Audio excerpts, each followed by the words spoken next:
পাবে, world cup জিতবে হলো এবার আর্জেন্টিনা, মেসি জিতেছে বলে খুবই ভালো লাগছে।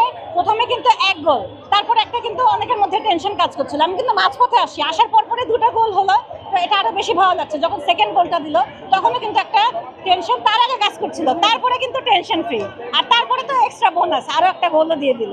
সো এই যে আসাটা সার্থক, এই বৃষ্টির মধ্যে আসাটা সার্থক। এই পানি ঠেলে আসছি তো ভালো লাগছে খুব বেশি। মানুষের মধ্যে কিন্তু এটা একটা উন্মাদনা কাজ করে, হ্যাঁ, যে যারা মেসি করছে বা আর্জেন্টিনা ফ্যান যারা, তাদের মধ্যে একটা উন্মাদনা কাজ করে যে না, বৃষ্টি হোক, ঝড় হোক, রোদ হোক, বৃষ্টি হোক, আমরা আসবো, আমরা খেলা দেখবো, আমরা আমাদের প্রিয় দলকে সাপোর্ট করবো। তো এটা আমিও তাদের মধ্যে একজন। আমি কিন্তু আবার এর মধ্যে মেসির ফ্যান প্লাস আর্জেন্টিনার ফ্যান। আমি কিন্তু ওয়ার্কশপও করেছি স্ট্রিট চিলড্রেনের সাথে, গতকালকে ওয়ার্কশপটা করেছি, ফ্ল্যাশ ম্যাপ করেছি। আর এর আগে কিন্তু প্রেডিক্ট করছিলাম 3টা, তার আগেও 3টা। তার সবসময় একটা বিশ্বাস কাজ করে যে না, জিতবে। আর আমরা তো চাই কাপ পাবে, ওয়ার্ল্ড কাপ জিতবে হলে এবার আর্জেন্টিনা, মেসি, এটা আমরা চাই ভক্ত হিসেবে। অনেকে বলছে যে আর্জেন্টিনা ট্রফি কিনে নিয়েছে, অনেকে বলছে আর্জেন্টিনা ট্রফি আসলে কিনে নিয়েছে, কতজন তো কত কথা বলবে, তারা তো খেলে দেখাই দিচ্ছে, তাই না? এই হলো বিষয়টা।